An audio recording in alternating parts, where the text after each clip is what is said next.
কার্যক্রম নিষিদ্ধ আওয়ামী লীগের সাধারণ সম্পাদক ওবায়দুল কাদের, মোহাম্মদ আরাফাত, যুবলীগ ছাত্রলীগের শীর্ষ নেতা সহ 7 জনের বিরুদ্ধে জুলাই হত্যাযজ্ঞের মামলায় উভয় পক্ষের যুক্তিতর্ক উপস্থাপন শেষ।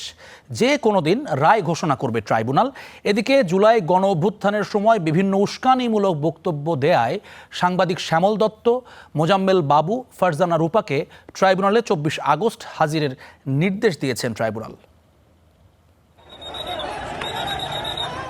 জুলাই আন্দোলন দমনে আইন শৃঙ্খলা বাহিনীর সাথে সরাসরি অংশ নেয় আওয়ামী লীগ, ছাত্রলীগ ও যুবলীগের নেতাকর্মীরাও।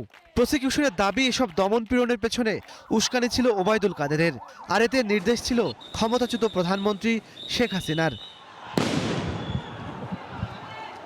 জুলাই হত্যাযজ্ঞের মামলায় ওবায়দুল কাদের, বাহাউদ্দিন নাসিম, আরাফাত, যুবলীগ ছাত্রলীগের সভাপতি, সাধারণ সম্পাদক সহ 7 জনের বিরুদ্ধে বিচার শুরু হয় 17 ফেব্রুয়ারি। তদন্ত কর্মকর্তা সহ সাক্ষ্য দেন 28 জন। ওসমান হাদির লিখিত জবানবন্দিও উপস্থাপন করা হয় ট্রাইব্যুনালে। সোমবার এ মামলায় উভয় পক্ষের যুক্তিতর্ক শুনানিও শেষ হয়েছে। ট্রাইব্যুনাল রায় ঘোষণা করবেন যে কোনো দিন। ওবায়দুল কাদের সহ যে 7 জন, তাদের বিরুদ্ধে